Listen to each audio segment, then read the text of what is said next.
Complaint ತಗೊಂತಾರೆ sir, ಹೋದ್ರೆ ಹೋಗ್ಲಿ. ಇವ್ರು ಯಾಕೆ ತಗೊಂಡ್ರು? ಸರ್ಕಾರದವ್ರಿಗೆ ಹೇಳ್ತಾ ಇದೀವಿ, ಯಾಕೆ ತಗೊಂಡ್ರು? ಬರೀ ಒಂದೇ ಮಾತು, ಏನು ಅವನ ಯಾರೋ ಬುಡೆ ಎತ್ಕೊಂಬಂದು ಇಟ್ಟಿದ್ದಾನೆ, ಬಂದು ಹೋಗಿತ್ತಾರ ಅಂತ ಹೇಳಿದ್ರೆ, ಇದನ್ನೇ ಬೇರೆ ಸಮುದಾಯದಲ್ಲಿ ಯಾವ್ದು ಒಂದು ಸಮುದಾಯ ತೋರಿಸಿ. ಪೂಜ್ಯರ ಒಂದು ತಾಳ್ಮೆಯಿಂದ ನಾವೆಲ್ಲ ಸುಮ್ಮನಿದ್ದೀವಿ. ಇಲ್ಲಿ ದೇವಸ್ಥಾನದಲ್ಲಿ ಮಹಿಳೆಯರಿಗೆ ಸುರಕ್ಷಿತ ಇಲ್ಲ ಅಂತ ಹೇಳ್ತಾರೆ. ಇಲ್ಲಿ ಆಟೋ ಚಾಲಕರ ಬಗ್ಗೆ ಮಾತಾಡ್ತಾರಲ್ವಾ, ಕೆಲವೊಂದು ವಿಡಿಯೋಗಳಲ್ಲಿ ನೋಡಿದ್ದೀವಿ ನಾವು.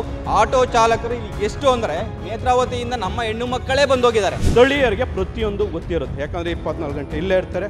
ಹಂಗಾದ್ರೆ ಇಲ್ಲಿರೋರು ಹೆಣ್ಣು ಮಕ್ಕಳು ಯಾರು ಸೇಫ್ ಅಲ್ವಾ? ಈಗ SIT ತನಿಖೆ ಮಾಡ್ಕೊಂಡು ಬುರುಡೆ ಇಟ್ಕೊಂಡ್ ಬಂದಿದ್ದಾರೆ. ಇದು ಬುರುಡೆ ಪುರಾಣ ಆಗುತ್ತೆ. ಇದು ನಮ್ಮ ಮೊಬೈಲಲ್ಲಿ ಎಲ್ಲ ಉಂಟು, ಇದರಲ್ಲೇ ನನ್ನ ಹತ್ರ ಇದೆ, ನಾವೇ ನೋಡಿದ್ದೀವಿ, ನಮ್ಮ ಹತ್ರನೂ ಇದೆ ದಾಖಲೆ. ಅದು ನಿಮಗೂ ಗೊತ್ತು, ಎಲ್ಲ ಸಾರ್ವಜನಿಕರಿಗೂ ಗೊತ್ತು. ಆ ದಾಖಲೆಯನ್ನು ಯಾಕೆ ಇವರು ಸರ್ಕಾರಕ್ಕೆ ಅಥವಾ SIT ಟೀಮ್ಗೆ ಕೊಡುತ್ತಿಲ್ಲ? ಅದು ನಮ್ಮ ಪ್ರಶ್ನೆ. ಸರ್ಕಾರ ಸುಪ್ರೀತಿಗೆ ಹೋಗಿರುವಂತಹ ಯಾವುದು ದೇವಸ್ಥಾನ ಉದ್ಧಾರ ಆಗಿದೆ? ನಮ್ಮ ಕಾವಂದರಿಗೆ ವೀಕ್ಷಕರೇ, ನಾವಿವತ್ತು ಧರ್ಮಸ್ಥಳ ಶ್ರೀ ಮಂಜುನಾಥ ದೇವಾಲಯದ ಮುಂಭಾಗದಲ್ಲಿದ್ದೀವಿ.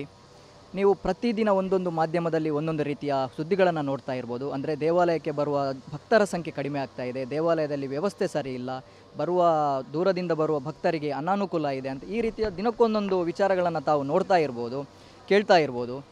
ಅದರ ವಾಸ್ತವ ಏನು, ಅಂದರೆ ಸತ್ಯ ಏನು ಅಂತ ತಿಳ್ಕೊಳ್ಳುವ ಒಂದು ನಿಟ್ಟಿನಲ್ಲಿ ನಾವಿವತ್ತು ದೇವಾಲಯಕ್ಕೆ ಬಂದಿದ್ದೀವಿ. ದೇವಾಲಯದ ಭಕ್ತರ ಜೊತೆ ಮಾತಾಡ್ತೀವಿ. ಹೊರಗಿಂದ ಬೇರೆ ಬೇರೆ ಜಿಲ್ಲೆಯಿಂದ ಬೇರೆ ಬೇರೆ ರಾಜ್ಯದಿಂದ ಬಂದ ಭಕ್ತರು ನಮ್ಮ ಜೊತೆ ಇವತ್ತು ಇರ್ತಾರೆ. ಅವ್ರ ಜೊತೆ ಮಾತಾಡೋಣ. ಅವರಿಗೆ ಇಲ್ಲಿನ ವ್ಯವಸ್ಥೆ ಹೇಗಿದೆ, ಅವರು ತಮ್ಮ ಅಭಿಪ್ರಾಯ ಏನು ಹೇಳ್ತಾರೆ ನಾವು ಕೇಳೋಣ, ಬನ್ನಿ. ನಮಸ್ತೆ, ನಾವು ಹೊಸಕೋಟೆಯಿಂದ ಬಂದಿದ್ದೇವೆ. ನಾವು 11-12 ಜನ ಬಂದಿದ್ದೇವೆ. ಎಷ್ಟು ವರ್ಷದಿಂದ ದೇವಸ್ಥಾನಕ್ಕೆ ಬರ್ತಾ ಇದ್ದೀವಿ? ನಾವು ಶ್ರೀ ಕ್ಷೇತ್ರಕ್ಕೆ ನಾನು ಹುಟ್ಟಿದಾಗಿಂದ, ಅಂದರೆ ಇವರು ನಮ್ಮ ಸ್ನೇಹಿತರು ಮಂಜುನಾಥ್ ಅಂತ, ಇವರು ಅರ್ಕೆಯ ಪುತ್ರ. ಅಲ್ಲಿ ಹುಟ್ಟಿದಾಗಿಂದ ಅವ್ರು ಬರ್ತಾರೆ. ನಾನು ಕೂಡ 12 ವರ್ಷದಿಂದ ಬರ್ತಾ ಇದ್ದೇನೆ. ಈಗ ನನಗೆ 42 ವರ್ಷ, ಅಂದರೆ ನಾನು 30 ವರ್ಷದಿಂದ ಕ್ಷೇತ್ರಕ್ಕೆ ಬರ್ತಾ ಇದ್ದೇನೆ. ಕುಟುಂಬ ಸಮೇತರಾಗಿ ಬರ್ತಾ ಇದ್ದೀವಿ. ನಾವು ಕುಟುಂಬ ಸಮೇತರಾಗಿ, ಸ್ನೇಹಿತರ ಸಮೇತರಾಗಿ ಪ್ರತಿ 1 ತಿಂಗಳಿಂದ 1.5 ತಿಂಗಳಿಗೆ ಒಂದ್ಸರಿ ಬರ್ತೇವೆ ಇಲ್ಲಿ. ಸರ್, ತಾವು ಕುಟುಂಬ ಸಮೇತರಾಗಿ ಬಂದಿರೋ ಭಕ್ತರು. ಇಲ್ಲಿ ದೇವಸ್ಥಾನದಲ್ಲಿ ಮಹಿಳೆಯರಿಗೆ ಸುರಕ್ಷಿತ ಇಲ್ಲ ಅಂತ ಹೇಳ್ತಾರೆ. ಇಲ್ಲಿ ವಾತಾವರಣ ಹಂಗಿದೆ ಅಂತ ಹೇಳ್ತಾ ಇದ್ದಾರೆ. ತಾವೇನು ಹೇಳ್ತೀರಾ?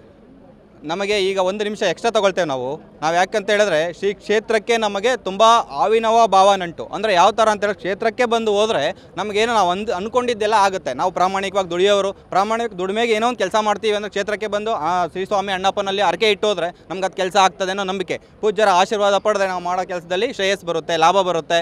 ಸೊ ಅದರಿಂದ ಬಂದು ನಮ್ಮ ಕೈಲಾದ ಸೇವೆ ಮಾಡಬೇಕು ಅಂತ ಮಾಡ್ತಾ ಹೋಗ್ತಿದ್ವಿ.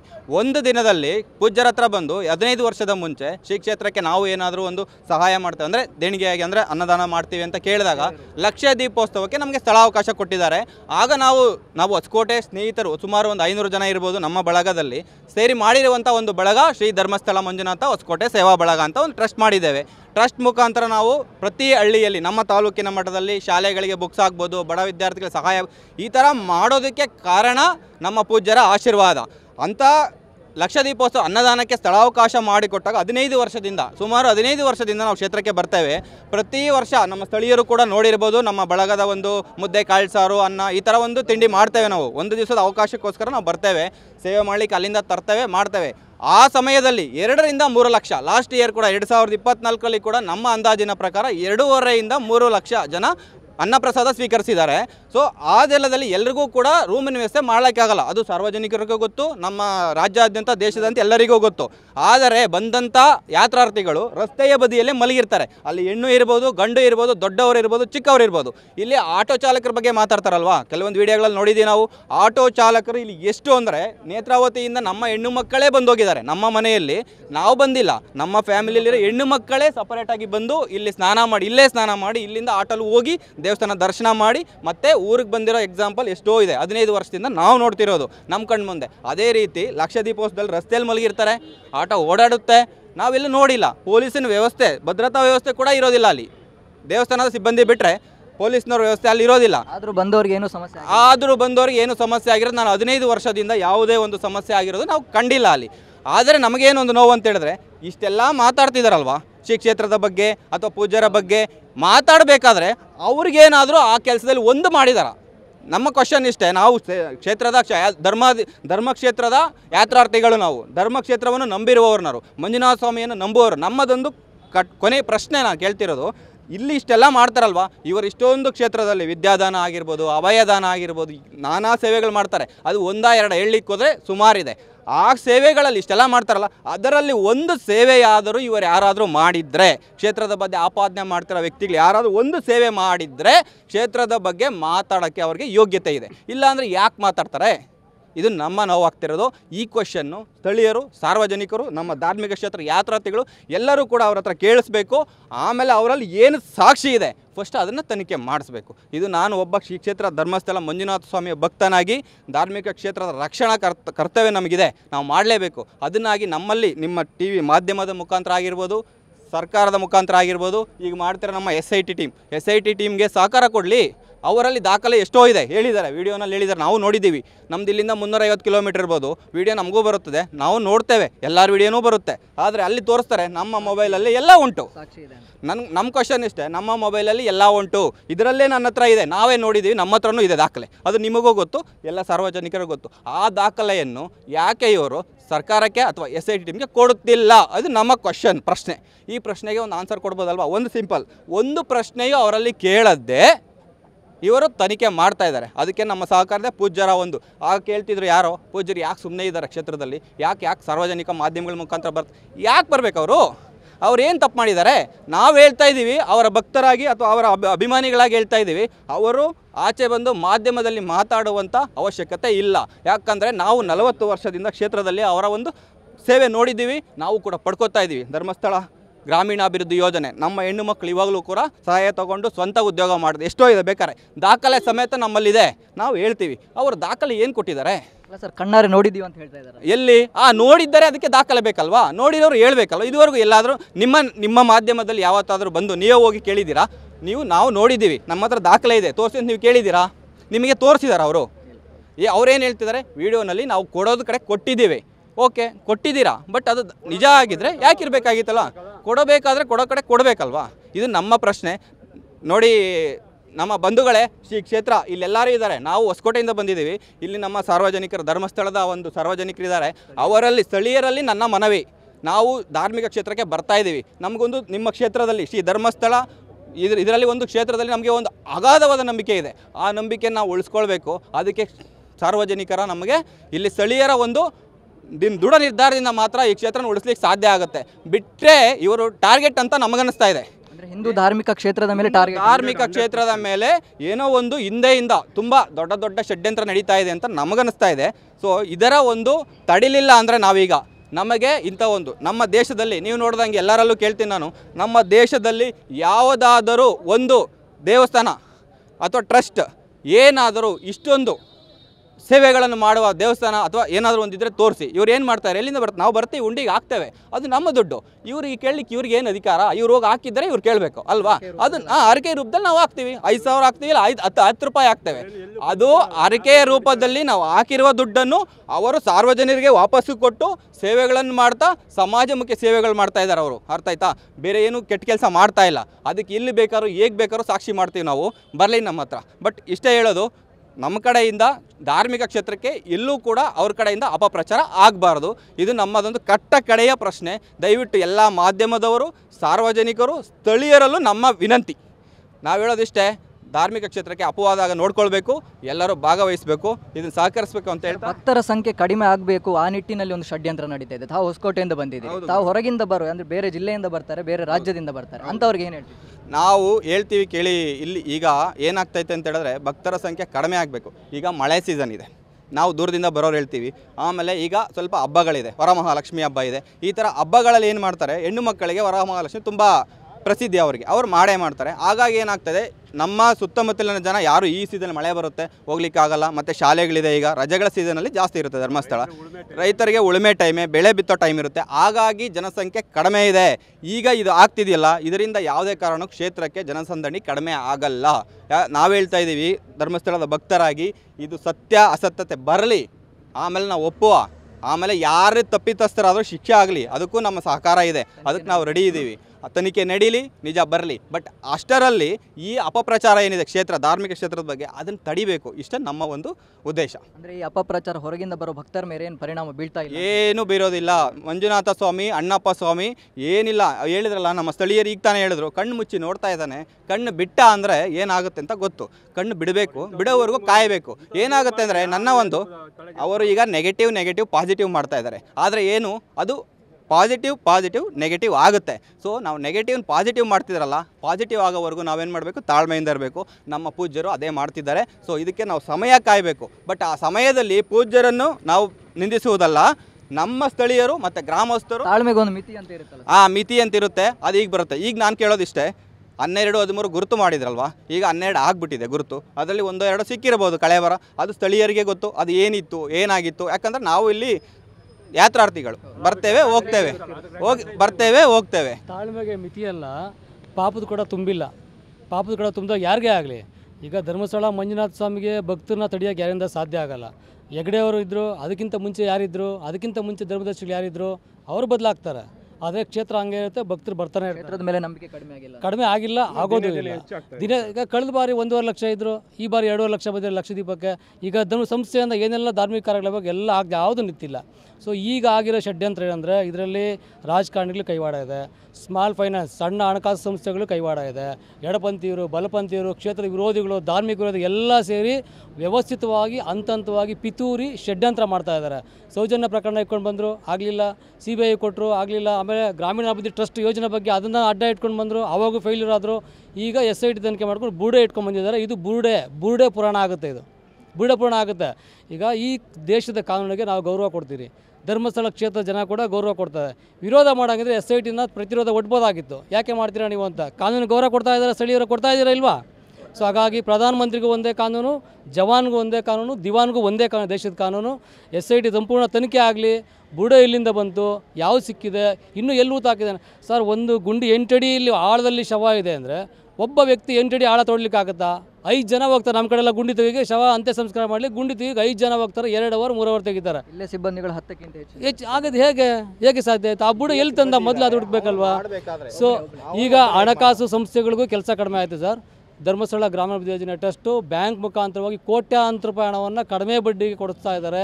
ಮಹಿಳೆಯರಿಗೆ ಮಾಡ್ತಿದ್ದಾರೆ, ಆರ್ಥಿಕವಾಗಿ ಸಬಲೀಕರಣ ಮಾಡ್ತಿದ್ದಾರೆ, ಶೈಕ್ಷಣಿಕವಾಗಿ, ಆರೋಗ್ಯಕವಾಗಿ, ಪರಿಸರ ಉಳಿಸೋದ್ರಿಂದ ಹಿಡಿದು, ಸ್ವಚ್ಛತಾ ಅಭಿಯಾನ ಹಿಡಿದು, ಬರೀ ಹಿಂದೂ ಧರ್ಮಕ್ಕೆ ಮಾಡ್ತಿಲ್ಲ. ಈ ಟ್ರಸ್ಟ್ನಲ್ಲಿ ಎಲ್ಲ ಧರ್ಮದ ಸದಸ್ಯರುಗಳು, ಅದರಲ್ಲೂ ಅವ್ಯವಹಾರ ನಡೀತಾ ಇದೆ ಅಂತ ಹೇಳ್ತಾರೆ. ಎಂತ ಸರ್ಕಾರ ಇಲ್ವಾ? ಕಾನೂನು ಇಲ್ವಾ? ಗೊತ್ತಿಲ್ವಾ? ಅದು ಪಬ್ಲಿಕ್ ಎಲ್ಲರ ಮುಖಾಂತರನೂ ಮಾಡ್ತಿರೋದು. ನನ್ನ ಮುಖಾಂತರ ನಿಮ್ಮ ಮುಖಾಂತರ ಯಾವುದೋ ಒಂದು ಮೂಲೆಯಲ್ಲಿ ಮಾಡ್ತಾ ಇಲ್ಲ. 10 ಜನ 1000 ಜನ ಲಕ್ಷಾಂತರ ಜನ ನೋಡಂಗೆ ಮಾಡ್ತಾ ಇರೋದು. ಮತ್ತು ಇವತ್ತು ಮಾಡಿ ನಾಳೆ ಕ್ಲೋಸ್ ಮಾಡೋಂಥದ್ದೇನಿಲ್ಲ. ನಿಮ್ಗೆ ಗೊತ್ತಿದ್ದಂಗೆ ಎಷ್ಟು ವರ್ಷಗಳಿಂದ ನಡ್ಕೊಂಡು ಬರ್ತಾ ಇದೆ. ಮತ್ತು ಹಾಗೆ ಪ್ರತಿ ವಾರ ನಡೀತದೆ. ಅದು ಹೆಣ್ಮಕ್ಳೇ, ಬೇರೆಯವರಿಲ್ಲ. ಹೆಣ್ಮಕ್ಳ ಮೇಲೆ ಇದು ನಡೀತದೆ ಅಂತೇಳಿ ಹಂಗಿದ್ರೆ ಅವ್ರಿಗೆ ಆಗಲೇ ಅನುಭವ ಆಗಿ ಅವ್ರು ಸ್ಟಾಪ್ ಮಾಡ್ಬೋದಿತ್ತಲ್ಲ. ಈಗಲೂ ಸಹ ನಮ್ಮ ಮನೆಯವರೇ ಒಂದು ಟೈಮ್ ಹೋಗಿ ಏನೋ ಧರ್ಮಸ್ಥಳ ಸಂಘದಿಂದ ದುಡ್ಡು ಕಟ್ಟಿ ಅದನ್ನ ಸಂಘನ ಚಿಕ್ಕ ಮಟ್ಟದಿಂದ 10 ರೂಪಾಯಿದಿಂದ ಇವತ್ತು 1000 ರೂಪಾಯಿ ಕಟ್ಟೋ ತನಕ ಹೋಗೋಣ. ನಾನು ಹೇಳೋದು ಕ್ಷೇತ್ರದ ಬಗ್ಗೆ ನಮ್ಮ ಸ್ನೇಹಿತರು ಮತ್ತು ಸ್ಥಳೀಯರೆಲ್ಲ ಆವಾಗಲಿಂದ ಬೇಕಾದಷ್ಟು ಏನೇನೋ ಹೇಳ್ತಾ ಇದ್ದಾರೆ. ನಾನು ಹೇಳ್ತಾ ಇರೋದು ಇಷ್ಟೇ, ಇವಾಗ ನಮ್ಮ ಮನೇಲಿ ಏನಾದರೂ ಒಳ್ಳೆ ಕೆಲಸ ಮಾಡಬೇಕಂದ್ರೆ ನಾನು ಏನು ಮಾಡ್ತೀನಿ, ಏನಾದರೂ ಒಳ್ಳೆ ಕಾರ್ಯಗಳು ಮಾಡೋದ್ರಿಂದ ನನಗೆ ಗೊತ್ತಾಗುತ್ತೆ ಒಳ್ಳೆ ಕಾರ್ಯಗಳು ಮಾಡ್ತಾ ಇದ್ದಾನೋ ಇಲ್ಲ ಅಂತ. ಈಗ ನಮ್ಮ ನೋಡ್ದಂಗೆ ಕಾವಂದವರು ಎಷ್ಟು ವರ್ಷಗಳಿಂದ ಅಧಿಕಾರದಲ್ಲಿದ್ದಾರೆ ಅಂದರೆ ಒಂದು ಪಟ್ಟ ಇದರದಲ್ಲಿ ಇದುವರೆಗೂ ಒಂದೇ ಒಂದು ಕಪ್ಪು ಚುಕ್ಕೆ ಏನಾದರೂ ಇದೆಯಾ ಅವ್ರಿಗೆ? ಯಾವುದೇ ಥರದ್ದು ಏನೂ ಇಲ್ಲ. ಮತ್ತು ಅವ್ರು ಮಾಡುವಂಥ ಸಮಾಜಮುಖಿ ಕೆಲಸಗಳು ಯಾವುದೂ ಇದುವರೆಗೂ ಅವ್ರು ಮಾಡೋ ಅವಶ್ಯಕತೆ ಏನಿದೆ? ಅವ್ರೇನು ಸರ್ಕಾರನ ಇವಾಗ ಗೌರ್ಮೆಂಟ್ ಇವನು ಸರ್ಕಾರ ಬರ್ತಾನೆ. ಇವಾಗ ಬಿಟ್ಟಿ ಭಾಗ್ಯಗಳು ಇದ್ರದ್ದೇ ಅಂದ್ಕೊಳ್ಳಿ, ಬಿಟ್ಟಿ ಭಾಗ್ಯಗಳು ಕೊಡ್ತಾನೆ. ಪ್ರತಿಯೊಬ್ಬ ಜನಗಳಿಗೂ ಗೊತ್ತಿದೆ ಬಿಟ್ಟಿ ಭಾಗ್ಯದಿಂದ ಯಾರಿಗೂ ಅನುಕೂಲ ಇಲ್ಲ. ಕೆಲವ್ರಿಗೆ ಅನುಕೂಲ ಇದೆ, ಇನ್ನು ಉಳಿದಿದ್ದು ಎಲ್ಲರಿಗೂ ಅದು ಅನಾನುಕೂಲನೇ ಆಗಿದೆ. ಅವ್ನು ಬರ್ತಾನೆ, ಓಟಕ್ಕೋಸ್ಕರ ಬರ್ತಾನೆ, ಅಧಿಕಾರಕ್ಕೋಸ್ಕರ ಬರ್ತಾನೆ, 5 ವರ್ಷ ಕೊಡ್ತಾನೆ, ಹೋಗ್ತಾನೆ, ಕೂತ್ಕೊಂತಾನೆ. ಆದರೆ ನಮ್ಮ ಕಾವಂದರು ಆಗ ಮಾಡ್ತಾ ಇಲ್ಲ. ಎಷ್ಟು ವರ್ಷಗಳಿಂದ ಅವ್ರು ಮಾಡ್ತಾ ಇರೋ ಸೇವೆನ ಏನೇ ಬಂದ್ರೂ ಇವಾಗ ನಾವು ಹೇಳ್ತೀರಿ, ಸ್ಥಳೀಯರಿಗೆ ಕಣ್ಣಲ್ಲಿ ನೀರು ಬಂದಿದೆ.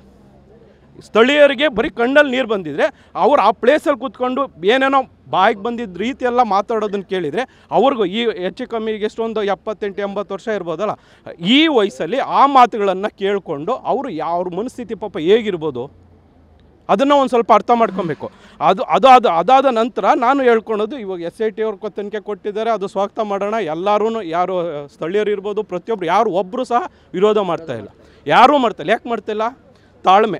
ಏನು ಸತ್ಯ ಇದೆ ಹೊರಗಡೆ ಬರಲಿ, ಮಾಡಿದರೆ ತಾನೇ ನಾವು ಅಪೋಸ್ ಮಾಡೋದು. ಮಾಡಿಲ್ಲ ಅಂದರೆ ನಾವು ಯಾಕೆ ಮಾಡ್ತೀವಿ? ಅದರದ್ದಲ್ಲಿ ನಾನು ನೇರವಾಗಿ ನಮ್ಮ ಸರ್ಕಾರಕ್ಕೆ ಒಂದು ನೇರವಾಗಿ ಕ್ವಶನ್ ನಾನು ಮಾಡ್ತಾಯಿದ್ದೀನಿ. ಇದನ್ನೇ ನಾವು ಮಾಡ್ದಂಗೆ ನಾವು ಹಿಂದೂ ಸಮಾಜ ಧಾರ್ಮಿಕ ನಮ್ಮ ನಂಬಿಕೆ, ಧರ್ಮಸ್ಥಳ ಅಂತಂದರೆ ನಂಬಿಕೆ. ನಾವು ಚಿಕ್ಕ ಮಕ್ಕಳಿಂದ ಧರ್ಮಸ್ಥಳ ಅಂದರೆ ನಂಬಿಕೆ, ದೇವರು ಮಂಜುನಾಥ ಸ್ವಾಮಿ ಇದಾನೋ ಇಲ್ಲ ಗೊತ್ತಿಲ್ಲ, ಹೆಗ್ಡೆ ಅವ್ರು ನೋಡಿ ಕೈ ಮುಗಿತೀರಿ. ಅಲ್ವಾ? ಆ ಥರ ಅಂದ್ಕೊಂಡಿರೋನು ಅವ್ರ ಬಗ್ಗೆ ಅವಹೇಳನ ಹೇಳ್ಕೊಂಡು ಈ ಸರ್ಕಾರದವ್ರು ಬರೀ ಒಂದೇ ಮಾತು, ಏನು ಅವ್ನು ಯಾರೋ ಬುಡೆ ಎತ್ಕೊಂಬಂದು ಇಟ್ಟಿದ್ದಾನೆ ಬಂದು ಅಗಿತಾರೆ ಅಂತ ಹೇಳಿದ್ರೆ, ಇದನ್ನೇ ಬೇರೆ ಸಮುದಾಯದಲ್ಲಿ ಯಾವುದು ಒಂದು ಸಮುದಾಯ ತೋರಿಸಿ, ಬೇರೆ ಯಾವುದಾದ್ರು ಒಂದೇ ಒಂದು ಸಮುದಾಯ ಹೋಗಿ ಅಗಿತಾರಾ? ಹೋಗ್ಲಿ ಒಳಗಡೆ ಹೋಗಿ ಬಿಡ್ತಾರಾ? ಕಂಪ್ಲೇಂಟ್ ತೊಗೊತಾರೆ ಸರ್, ಹೋದ್ರೆ ಹೋಗ್ಲಿ. ಇವ್ರು ಯಾಕೆ ತೊಗೊಂಡ್ರು? ಸರ್ಕಾರದವ್ರಿಗೆ ಹೇಳ್ತಾ ಇದೀವಿ, ಯಾಕೆ ತೊಗೊಂಡ್ರು?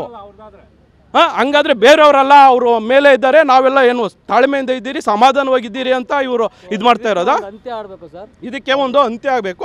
ಮತ್ತು ಮೇಯ್ನು ಬೇರೆ ಸರ್ ಇದು ಹೇಳ್ತೀನಿ, ಇಡೀ ನಮ್ಮ ಇದರಲ್ಲೇ ನಮ್ಮ ಕರ್ನಾಟಕ ರಾಜ್ಯದಲ್ಲೇ ತಗೊಳ್ಳಿ, ನಮ್ಮ ಇವಾಗ ಧರ್ಮಸ್ಥಳ ಕ್ಷೇತ್ರದಿಂದ ಎಷ್ಟೋ ಲಕ್ಷಾಂತರ ಜನ ಉಪಯೋಗ ಪಡಿತಾನೆ ಇದ್ದಾರೆ, ಈಗಲೂ ಪಡಿತಾ ಇದ್ದಾರೆ. ಈಗಲೂ ಯಾವುದೇ ಕಾರಣಕ್ಕೆ ಏನೂ ನಿಂತಿಲ್ಲ. ಈಗ ಧರ್ಮಸ್ಥಳ ಕ್ಷೇತ್ರದಲ್ಲಿ ಏನಾದರೂ ನಿಂತಿದೆಯಾ? ಅನ್ನ ಸೇವೆ, ಅನ್ನ ಪ್ರಸಾದ ನಡೀತಾ ಇದೆ, ವ್ಯವಸ್ಥೆ ಏನು ಪೂಜೆ ವ್ಯವಸ್ಥೆ ನಡೀತಾ ಇದೆ, ಇಲ್ಲಿ ಸ್ನಾನದ ವ್ಯವಸ್ಥೆ ನಡೀತಾ ಇದೆ, ರೂಮ್ಗಳಲ್ಲಿ ಎಲ್ಲ ಉಳ್ಕೊಳ್ಳೋ ವ್ಯವಸ್ಥೆ ಪ್ರತಿಯೊಂದು ನಡೀತಾ ಇದೆ. ಇದೇ ಥರ ಒಂದು ಉದಾಹರಣೆ, ನೀವು ಒಂದೇ ಒಂದು ಉದಾಹರಣೆ ಸಮಾಜಮುಖಿ ಕೆಲಸಗಳಾಗ್ತಾ ಇರೋದು ಬೇರೆ ಯಾವುದಾದ್ರು ಒಂದು ಸಮಾಜ ಒಂದು ತೋರಿಸಿ ಸರ್. ಜಸ್ಟ್ ಬರೀ ಒಂದು 10 ರೂಪಾಯಿ, 10 ರೂಪಾಯಿ ಬೇರೆ ಸಮಾಜಕ್ಕೆ ಬೇರೆ ಸಮುದಾಯದಿಂದ ಎಲ್ಪ್ ಆಗ್ತಾ ಇರೋದನ್ನು ಒಂದಾದರೂ ಉದಾಹರಣೆ ನೀವು ಮಾಧ್ಯಮ ಮಿತ್ರರು ಎಲ್ಲರಿಗೂ, ಈ ಮುಖಾಂತರ ಯಾರ್ಯಾರು ನೋಡ್ತಾ ಇದ್ದಾರೋ ಮಾಧ್ಯಮ ಮಿತ್ರರಿಗೆ ಎಲ್ಲರಿಗೂ ನಾನು ಕ್ವಶನ್ ಕೇಳ್ತಾ ಇದ್ದೀನಿ, ಬೇರೆ ಯಾವ ಸಮುದಾಯದಿಂದ ನಮ್ಮ ಸಮಾಜಮುಖಿ ಕೆಲಸಗಳಾಗ್ತಾ ಇದ್ದಾವೆ? ಇದನ್ನು ಸಮಾಜಮುಖಿ ಕೆಲಸಗಳಾಗ್ತಾ ಇರೋದು ನೋಡಲಾರ್ದ ಬೇರೆವು ರಾಜಕೀಯ ಬೇರೆ ಯಾವುದೇ ಸಮುದಾಯ ಇರ್ಬೋದು, ಇಲ್ಲ ಬೇರೆ ಯಾವುದೋ ಕಾಣದ ಕೈವಾಡನೂ ಇರ್ಬೋದು, ಷಡ್ಯಂತ್ರಗಳು ನಡೀತಾ ಇದೆ. ಯಾಕಂತಂದರೆ ಸ್ಟಮಕ್ ಬರ್ನಿಂಗ್ ಅಂತಾರೆ. ಇವಾಗ ನೀನೇನಾದರೂ ಒಳ್ಳೆ ಕೆಲಸ ಮಾಡ್ಕೊಂಡು ಎತ್ತರವಾಗಿ ಬೆಳೀತಾ ಇದ್ರೆ ನನಗೆ ಇಲ್ಲಿ ತಡ್ಕೊಳಕ್ಕಾಗಲ್ಲ, ಸ್ಟಮಕ್ ಬರ್ನಿಂಗ್ ಆಗ್ತಾಯಿದೆ. ಅದನ್ನು ಬರ್ನಿಂಗ್ ತುಂಬಿಸ್ಕೊಳಕ್ಕೆ ಕೆಲವ್ರು ಕಾಯ್ತಾ ಇರ್ತಾರೆ, ಬೇರೆ ಸಮುದಾಯದವರು ಕೊಲ್ಲೊಡೆಕ. ಆಗಿನ ಕಾಲದಾಗಿಂದ ನಮ್ಮ ದೇಶನೇ ಬೇರೆ ಇಂಗ್ಲೀಷವ್ರು ಕೊಟ್ಬಿಟ್ಟು ಸುಮ್ಮನೆ ಕೂತಿದ್ವಿ, ಕರೆಕ್ಟಾ? ಹಂಗಿರೋವಾಗ ಇದನ್ನು ಏನು ಮಾಡ್ತಾರೆ, ಕೊಟ್ಟರು ನೋಡ್ತಾ ಇದ್ದೀವಿ ಅಷ್ಟೇ ನಾವು. ಅದಕ್ಕೂ ಒಂದು ತಾಳ್ಮೆಗೂ ಒಂದು ಮಿತಿ ಇದೆ. ಇದೆಲ್ಲ ಯಾವಾಗ ಅದೇ ಹೇಳಿದ್ರಲ್ಲ ನಮ್ಮ ಸ್ಥಳೀಯರು ಸ್ನೇಹಿತರು ಹೇಳ್ದಾಗೆ, ಅಣ್ಣಪ್ಪ ಕೈ ಬಿಡ್ತಾನೆ, ಎಲ್ಲರಿಗೂ ಯಾವಾಗ ಬಲ ಬರ್ತದೋ ಇವ್ರನ್ನ ಜನಗಳೇ ಬುದ್ಧಿ ಕಲಿಸ್ಬೇಕು ಅಷ್ಟೇ. ಇದನ್ನು ಹೇಳ್ತೀನಿ ನಾನು. ದೇವಾಲಯ ಸರ್ಕಾರದ ಸುಪರ್ದಿಗೆ ಹೋಗ್ಬೇಕಂತ ಹೇಳ್ತಾ ಇದ್ದಾರೆ ಸರ್, ಇದ್ರ ಬಗ್ಗೆ ತಾವೇನು ಹೇಳ್ತೀರಾ? ಸರ್, ಸರ್ಕಾರ ಇವಾಗ ನಿಮಗೆ ನಾನು ಆ ಕ್ವಶನ್ ಕೇಳ್ತೀನಿ, ಸರ್ಕಾರ ಸುಪ್ರೀತಿಗೆ ಹೋಗಿರುವಂತಹ ಯಾವುದು ದೇವಸ್ಥಾನ ಉದ್ಧಾರ ಆಗಿದೆ, ಯಾವ ದೇವಸ್ಥಾನದಲ್ಲಿ ಮುಂದುವರಿತಾ ಇದೆ, ಮತ್ತು ಯಾವ ದೇವಸ್ಥಾನದಿಂದ ಸಮಾಜಮುಖಿ ಕೆಲಸಗಳಾಗ್ತಾ ಇದ್ದೇವೆ ನೀವೇ ಹೇಳಿ ಸರ್. ಇವಾಗ ಸರ್ಕಾರಕ್ಕೆ ಹೋಗೋದು ಏನಕ್ಕೆ? ಮೇನ್ ಕ್ವಶನ್, ಸರ್ಕಾರಕ್ಕೆ ಹೋಗೋದು ಏನಕ್ಕೆ? ಜನಗಳಿಗೆ ಅನುಕೂಲ ಆಗೋಕ್ಕೆ ಅಲ್ವಾ? ಧರ್ಮಸ್ಥಳ ಕ್ಷೇತ್ರದಿಂದ ಆಗ್ತಾ ಇಲ್ವಾ? ಧರ್ಮಸ್ಥಳ ಕ್ಷೇತ್ರದಲ್ಲಿ ಮಾತ್ರ ಅಲ್ಲದೆ ಇಡೀ ಕರ್ನಾಟಕ ರಾಜ್ಯದಲ್ಲಿ, ಇಡೀ ನಮ್ಮ ದೇಶದಲ್ಲೇ ಹೆಸರುವಾಸಿ ಆಗಿದೆ. ಏನು ಧರ್ಮಸ್ಥಳ ಸ್ವಚ್ಛತಾ ಕೇಂದ್ರ ಅಂತ ಆಗಿದೆ, ಅಂತಾರಾಷ್ಟ್ರೀಯ ಮಟ್ಟದಲ್ಲಿ ಹೆಸರಾಗಿದೆ. ಅದು ನೀವು ಹೇಳೋಂಥದ್ದಲ್ಲ. ಮೇಯ್ನು ಈಗ ನಾನು ಹೇಳ್ಬೇಕಂತಂದರೆ, ಮೇಯ್ನು ನೇರವಾಗಿ ಇವಾಗ ಇದು ಏನೆಲ್ಲ ಷಡ್ಯಂತ್ರಗಳು ಯಾರ್ಯಾರು ಏನೇನು ನಡೀತಾ ಇದ್ದಾರೋ ಫಸ್ಟು ಸ್ಥಳೀಯರಿಗೆ ಗೊತ್ತಿರುತ್ತೆ. ಇವಾಗ ನಾವು ಇಲ್ಲಿಂದ ಒಂದು 350-400 ಕಿಲೋಮೀಟ್ರ್ ದೂರದಲ್ಲಿದ್ವಿ, ಏನೋ ಕೆಲವೊಂದು ಗೊತ್ತಿರುತ್ತೆ, ನಾವು ಯಾವ ತಿಂಗಳಿಗೋ 1.5 ತಿಂಗಳಿಗೋ ಬರ್ತೀವಿ, ಕ್ಷೇತ್ರ ನೋಡ್ಕೊತೀವಿ, ದೇವ್ರ ಕೈ ಮುಗಿತೀವಿ, ಏನೋ ನಮ್ಮ ನಂಬಿಕೆಗೆ ಧಕ್ಕೆ ಆಗದಿರೋ ಇರೋ ಥರ ಇರಲಿ ಅಂದ್ಕೊಂಡು ಹೋಗ್ತೀವಿ. ಸ್ಥಳೀಯರಿಗೆ ಪ್ರತಿಯೊಂದು ಗೊತ್ತಿರುತ್ತೆ, ಯಾಕಂದರೆ 24 ಗಂಟೆ ಇಲ್ಲೇ ಇರ್ತಾರೆ. ಹಂಗಾದರೆ ಇಲ್ಲಿರೋರು ಹೆಣ್ಮಕ್ಳು ಯಾರು ಸೇಫ್ ಅಲ್ವಾ? ಯಾರು ಹಂಗಾರೆ ಯಾರು ಕಾಲೇಜ್ಗೆ ಹೋಗ್ತಾಯಿಲ್ಲ, ಸ್ಕೂಲ್ಗೆ ಹೋಗ್ತಾಯಿಲ್ಲ, ಅರ್ಧ ರಾತ್ರಿಯಲ್ಲಿ ಯಾರು ಓಡಾಡ್ತಾ ಇಲ್ವಾ? ಏನೂ ಹೋಗ್ತಾ ಇಲ್ವಾ? ಹಂಗಾಗಿ ನಾನು ಸಾರ್ವಜನಿಕರಲ್ಲಿ ಮತ್ತು ಸರ್ಕಾರದಲ್ಲಿ ಮನವಿ ಮಾಡ್ಕೊಳ್ತಾ ಇರೋದು ಇಷ್ಟೇ, ಈ ಥರ ಷಡ್ಯಂತ್ರಗಳ ನೇರವಾಗಿ ಸರ್ಕಾರದವರೇ ಅದನ್ನು ತಡೆ ಹಿಡಿಬೇಕು. ಇವಾಗ ಇದು ಮಾಡೋದ್ರಿಂದ ಇವಾಗ ಎಲ್ಲರಿಗೂ ಒಂಥರ, ಇವಾಗ ಧರ್ಮಸ್ಥಳ ಅಂತಂದರೆ ಏನೋ ಕೈ ಮುಗಿಬೇಕು ಅನ್ನೋದು, ಕಾವಂದ್ರನ್ನ ಕಂಡ್ರೆ ಕೈ ಮುಗಿಬೇಕು ಅನ್ನೋ ಒಂದು ಇದಿರ್ತದೆ. ಇಲ್ಲ ಒಂದು ಚಿಕ್ಕದಾಗಿ ಹೌದಾ ಆ ಥರ ಮಾಡಿದ್ರ ಪ್ರಶ್ನೆ ಮೂಡೋ ಥರ ಮಾಡಿರೋದು ಯಾರು?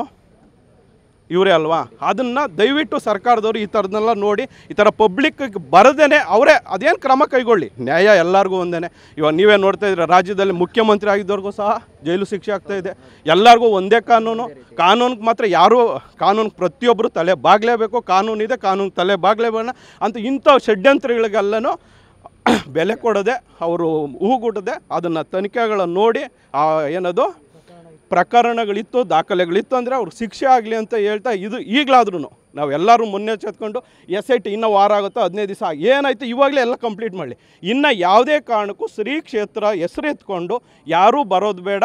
ಇದ್ರ ಬಗ್ಗೆ ಯಾವ ಹೇಳನ ಕಾರ್ಯಗಳನ್ನ ಇಲ್ಲಿಗೆ ನಿಲ್ಲಿಸಬೇಕು ಅಂತ ಈ ಮುಖಾಂತರ ದಯವಿಟ್ಟು ಎಲ್ಲರ ಹತ್ರ ಮನವಿ ಮಾಡ್ಕೊಳ್ತಾ ಇದ್ದೀವಿ. ಜೈ ಗುರುಗಳ, ನೀವು ಅವಾಗ ಕೇಳಿದ್ರೆ ನನಗೆ ಶ್ರೀ ಕ್ಷೇತ್ರಕ್ಕೆ ಈಗ ಏನು ನಡೀತಾ ಇದೆ, ಅಪಪ್ರಚಾರ ನಡೀತಾ ಇದೆ, ಭಕ್ತರ ಸಂಖ್ಯೆ ಕಡಿಮೆ ಆಗುತ್ತೆ ಅಂತ ಹೇಳಿದ್ರಿ. ಅದು ಸಾಧ್ಯವಿಲ್ಲ. ಯಾಕಂತ ಹೇಳಿದ್ರೆ ನಾವು ನಮ್ಮ ಬಳಗದಿಂದ 15 ವರ್ಷದಿಂದ ನಾವು ಸೇವೆ ಮಾಡ್ತಾಯಿದ್ದೀವಿ ಲಕ್ಷದೀಪೋತ್ಸವಕ್ಕೆ. ಮೊದಲನೇ ಸಾರಿ ಮಾಡಿದ್ವಿ ನಾವು ಬರೀ 2,000 ಜನಕ್ಕೆ ಮೊದಲ ವರ್ಷ. ಆಮೇಲೆ 2 ವರ್ಷದಲ್ಲಿ ಮಾಡಿದ್ವಿ 4,000 ಜನಕ್ಕೆ, ಆಮೇಲೆ ಮಾಡಿದ್ವಿ 10,000 ಜನಕ್ಕೆ, ಆಮೇಲೆ ಮಾಡಿದ್ವಿ 15,000 ಜನಕ್ಕೆ, ಆಮೇಲೆ ನೆಕ್ಸ್ಟ್ ಮಾಡಿದ್ವಿ 20,000 ಜನಕ್ಕೆ, ಈಗ ಲಾಸ್ಟ್ 30,000 ಜನಕ್ಕೆ ಮಾಡಿದ್ದೀವಿ. ಅಂದರೆ ನೀವೇ ಯೋಚನೆ ಮಾಡಿ ಕ್ಷೇತ್ರದಲ್ಲಿ ಜನಸಂಖ್ಯೆ ಹೆಚ್ಚಾಗ್ತಾ ಇದೆಯಾ ಕಡಿಮೆ ಆಗ್ತಾ ಇದೆಯಾ ಅಲ್ವಾ? ನಾವು ಯೋಚನೆ ಮಾಡಬೇಕಾಗಿರೋದಿಷ್ಟೇ. ನನ್ನ ಒಂದು ಇದೇ ಸಾರ್ವಜನಿಕರಲ್ಲಿ ವಿನಂತಿ, ನಮ್ಮ ಧಾರ್ಮಿಕ ಕ್ಷೇತ್ರದ ಯಾತ್ರಾರ್ಥಿಗಳು ಹಿಂದೂ ಅಥವಾ ಜೈನ ಮುಸಲ್ಮಾನ್ ಯಾರೇ ಆಗಿರ್ಬೋದು, ಶ್ರೀ ಕ್ಷೇತ್ರದ ಅಭಿಮಾನಿಗಳು ಫಾಲೋಯರ್ಸ್ಗೆ ನಾನು ಹೇಳೋದಿಷ್ಟೇ, ಕ್ಷೇತ್ರದಲ್ಲಿ ಯಾವುದೇ ಒಂದು ಕೂಡ ಕಪ್ಪಿ ಚುಕ್ಕೆ ಇಲ್ಲ. ಯಾಕಂತ ಹೇಳಿದ್ರೆ ನಾವು 35 ವರ್ಷದ ಯಾತ್ರಾರ್ಥಿಗಳು, ನಾವು ಕಣ್ಣು ನೋಡ್ತಾ ಇರೋರು. ಹಂಗೂ ಇದ್ದರೆ ಕೂಡ ಸ್ಥಳೀಯರು ನಮ್ಮ ಪಕ್ಕದಲ್ಲಿದ್ದಾರೆ. ಸ್ಥಳೀಯರಿಗೆ ನಂದೊಂದು ಕ್ವಶನ್ನು, ಇಲ್ಲಿ ಏನಾದರೂ ತಪ್ಪಿದ್ದರೆ ಅವರು ಕೂಡ ಹೇಳ್ಬೋದಲ್ವಾ? ನಮಗೆ ಗೊತ್ತಿಲ್ಲ, ನಾವು ಬರ್ತೀವಿ, ನಮ್ಮ ಸ್ನೇಹಿತರು ಹೇಳಿದ್ರು, ಬರ್ತಾ ಇರ್ತೀವಿ ಹೋಗ್ತಾ ಇರ್ತೀವಿ ಅಷ್ಟೇ. ತಪ್ಪಿದರೆ ಹೇಳ್ಬೋದಿತ್ತಲ್ವಾ? ನಮಗೆ ಯಾವುದು ಗಮನ ಬಂದಿಲ್ಲ. ಈಗ ಸ್ಥಳೀಯರು ನೀವೇ ಕೇಳ್ಬೋದಲ್ವಾ? ಸ್ಥಳೀಯರು ಇಲ್ಲೇ ಇದ್ದಾರೆ, ಅವರು ಆಟೋ ಚಾಲಕರು, ಆಟೋ ಓಡಿಸ್ತಾರೆ, ಅವ್ರ ಜೀವನ ನಡೆಸ್ತಾರೆ. ಎಷ್ಟೋ ಕೂಡ ಆಯಿತಾ, ಆಟೋ ಚಾಲಕರಿಗೆ ಡಿ ನಂಬರ್ ಅಂತ ಕೊಡ್ತಾರೆ, ಅದ್ರ ಬಗ್ಗೆನೂ ಕೂಡ ಒಂದು ವಿಡಿಯೋ ಮಾಡ್ತಾರೆ ಅಲ್ವಾ? ಅಂಥ ಒಂದು ಜನಕ್ಕೆ ವ್ಯೂಸ್ ಕೊಡ್ತಾರೆ, ಅವ್ರದ್ದು ಹೈಟೆಕ್ ಮಾಡ್ತಾರೆ, ಲೈಕ್ ಮಾಡ್ತಾರೆ, ಅವರನ್ನು ಬೆಳೆಸ್ತಾ ಇದ್ದಾರೆ. ನಮ್ಮ ಧರ್ಮಾಧಿಕಾರಿಗಳು ರಾಜ್ಯಕ್ಕೋಸ್ಕರ ದೇಶಕ್ಕೋಸ್ಕರ ಸೇವೆ ಮಾಡ್ತಾ ಇದ್ದಾರೆ. ಅವರನ್ನು ಯಾರೂ ಕೂಡ ಅವರಿಗೆ ಪ್ರಚೋದನೆ ಮಾಡ್ತಾ ಇಲ್ಲ ಅಥವಾ ಅವರಿಗೆ ಸಹಕಾರ ಕೊಡ್ತಾ ಇಲ್ಲ ಅಂತಲ್ಲ. ಪೂಜ್ಯರ ಒಂದು ತಾಳ್ಮೆಯಿಂದ ನಾವೆಲ್ಲ ಸುಮ್ಮನಿದ್ದೀವಿ. ಈಗ ಧಾರ್ಮಿಕ ಕ್ಷೇತ್ರಕ್ಕೆ ಇದೇ ಥರ ಮುಂದಡಿದ್ರೆ, ನನ್ನ ಕಡೆ ಇದೊಂದು ಲಾಸ್ಟಾಗಿ ಹೇಳ್ತಾ ಇದ್ದೀನಿ, 13 ತೋರಿಸಿದ್ದಾರೆ, ನಾವೆಲ್ಲ ಒಪ್ಪಿದ್ದೀವಿ, ಪೂಜ್ಯರು ಒಪ್ಪಿದ್ದಾರೆ, ಯಾವುದೇ ಆಕ್ಷೇಪಣೆ ಇಲ್ಲ. ಧಾರ್ಮಿಕ ಇನ್ನೂ ತೋರಿಸ್ತಾರೆ ಅಂತ ಇಟ್ಕೊಳ್ಳಿ, ಅದು ತೋರಿಸಿದ್ರೆ ಸರಿನಾ ತಪ್ಪದು? ಸಾರ್ವಜನಿಕರಲ್ಲಿ ನನ್ನದೊಂದು ಧರ್ಮಸ್ಥಳ ಗ್ರಾಮಸ್ಥರಲ್ಲಿ ವಿನಂತಿ, ಈಗ 13 ಆಗಿದೆ, ಸಿಕ್ಕಿದೆಯೋ ಇಲ್ವೋ ಅದು SIT ನೋಡ್ಕೊಳ್ಳುತ್ತೆ, ಸಿಕ್ಕಿರೋ ತನಿಖೆ ಮಾಡುತ್ತೆ. ಮುಂದೆ ಇನ್ನೂ ಇದೆ, ನನಗೆಲ್ಲೋ ಇರಬೇಕು, ತೋರಿಸ್ತೀನಿ, ನಾನು ಹೋಗ್ತೀನಿ ಅಂದರೆ ನೀವೆಲ್ಲ ಏನು ಮಾಡ್ತೀರಾ?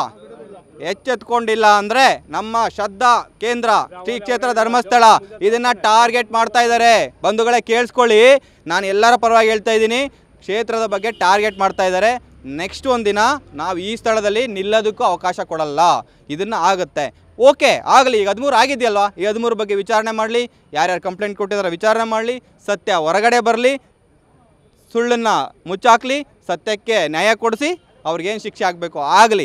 ಅರ್ಥ ಆಯ್ತಾ? SIT ಇದೆ, ಒಂದು ನಿಷ್ಠಾವಂತ ತಂಡ ಇದೆ, ನಿಷ್ಠಾವಂತ ತಂಡ ಸರ್ಕಾರ ವಹಿಸಿದೆ, ಅದು ನೋಡ್ಕೊಳ್ತಾ ಇದೆ. ಬಟ್ ನಮ್ಮಲ್ಲಿ ನಮ್ಮ ಸಾರ್ವಜನಿಕರು ಅಥವಾ ಗ್ರಾಮಸ್ಥರಲ್ಲಿ ನನ್ನೊಂದು ಮನವಿ, ಯಾವುದೇ ಕಾರಣಕ್ಕೂ ಈ ಥರ ವಿಡಿಯೋ ಮಾಡೋರಿಗೆ ಅವಕಾಶ ಕೊಡಬೇಡಿ, ಅಪಪ್ರಚಾರ ಮಾಡಿಸ್ಬೇಡಿ. ಅದು ನಮ್ಮ ಧಾರ್ಮಿಕ ಕ್ಷೇತ್ರ, ಧಾರ್ಮಿಕ ಮಂಜುನಾಥ ಸ್ವಾಮಿ ಮತ್ತು ಅಣ್ಣಪ್ಪ ಸ್ವಾಮಿ ನಮಗಿಂತ ಜಾಸ್ತಿ ನಿಮಗೆ ಗೊತ್ತಿರೋಂಥ ಕ್ಷೇತ್ರ ಅದು. ನಾವು 1.5 ತಿಂಗಳಿಗೆ ಬರ್ತೀವಿ, ನೀವು ಪ್ರತಿದಿನ ಹೋಗಿ ನಮಸ್ಕಾರ ಮಾಡ್ತೀರಾ. ಸೊ ಅದರಿಂದ ಜೀವನನೂ ಮಾಡ್ತಾಯಿದ್ದೀರಾ, ಕ್ಷೇತ್ರದಲ್ಲಿ ಒಳ್ಳೆಯ ಹೆಸರು ಕೂಡ ಇದೆ. ಪೂಜ್ಯರು ಯಾವ ಮಟ್ಟದಲ್ಲಿ ಇದ್ದ ಕ್ಷೇತ್ರ, ನಾನು 20-30 ವರ್ಷದ ಮುಂಚೆ ಬಂದಾಗಲೂ ಕೂಡ ಕ್ಷೇತ್ರ ಹೇಗಿತ್ತು ಅಂತ ನನಗೆ ಗೊತ್ತು, ಈಗ ಹೇಗಿದೆ ಅಂತ ನನಗೆ ಗೊತ್ತು. ಅಂದರೆ ಬೆಳವಣಿಗೆ ಆಗಿದೆಯೋ ಇಲ್ವೋ? ಆಗಿದೆಯಲ್ಲ, ಕ್ಷೇತ್ರ ಬೆಳವಣಿಗೆ ಆಗ್ತಾ ಇದೆಯಲ್ವಾ? ನಾವು ಹಾಕೋ ಉಂಡಿಗೆ ದುಡ್ಡಿಂದನೇ ಇರ್ಬೋದು, ಅವರು ಬೆಳೆಸ್ತಾ ಇರ್ಬೋದು, ಅದು ಯಾರಿಗೋಸ್ಕರ ಖರ್ಚು ಮಾಡ್ತಾ ಇದ್ದಾರೆ? ನಮಗೋಸ್ಕರ, ಸಮಾಜಕ್ಕೋಸ್ಕರ ಖರ್ಚು ಮಾಡ್ತಾ ಇದ್ದಾರೆ. ಸೊ ಅದಕ್ಕೆ ನಾವು ಅವರನ್ನು ಪ್ರೊಟೆಸ್ಟ್ ಮಾಡಲೇಬೇಕು, ಅವ್ರಿಗೆ ನಾವು ಸಹಕಾರ ಕೊಡಲೇಬೇಕು. ನಾವು ಪೂಜ್ಯರೊಂದಿಗೆ ನಾವಿದ್ದೇವೆ. ನಮ್ಮ ಕಾವಂದರು ನಮ್ಮ ಹೆಮ್ಮೆ, ನಮ್ಮ ಕಾವಂದರಿಗೆ ಯಾವತ್ತೂ ನಾವು ಇದ್ದೇ ಇರ್ತೇವೆ, ನಮ್ಮ ಕಾವಂದರಿಗೆ ಅಂತ ಹೇಳ್ತಾ ನಮ್ಮ ಒಂದು 2 ಮಾತನ್ನು ಅವಕಾಶ ಮಾಡಿಕೊಟ್ಟಂಥ ಸತ್ಯವನ್ನು ನನ್ನ ಹೊರಗೆಳೆಯೋಕ್ಕೆ ಪ್ರಯತ್ನ ಮಾಡೋ ನಮ್ಮ ವಿಕ್ರಮ್ ಟೀಮಿಗೂ ಕೂಡ ನನ್ನ ಕಡೆಯಿಂದ ತುಂಬು ಧನ್ಯವಾದಗಳು ನಡೆಸುತ್ತಾ ನನ್ನ ಒಂದು 2 ಮಾತನ್ನು ಮುಕ್ತಾಯ ಮಾಡ್ತೀವಿ. ಜೈ ಹಿಂದ್, ಜೈ ಕರ್ನಾಟಕ, ಜೈ ಧರ್ಮಸ್ಥಳ. ಟಿವಿ ವಿಕ್ರಮ, ದೇಶ ನಿಮ್ಮ ಕೈಯಲ್ಲಿ. ಈ ಕಾರ್ಯಕ್ರಮ ನಿಮಗೆ ಇಷ್ಟ ಆಗಿದ್ದಲ್ಲಿ ಲೈಕ್, ಶೇರ್ ಹಾಗೂ ಕಮೆಂಟ್ ಮಾಡಿ.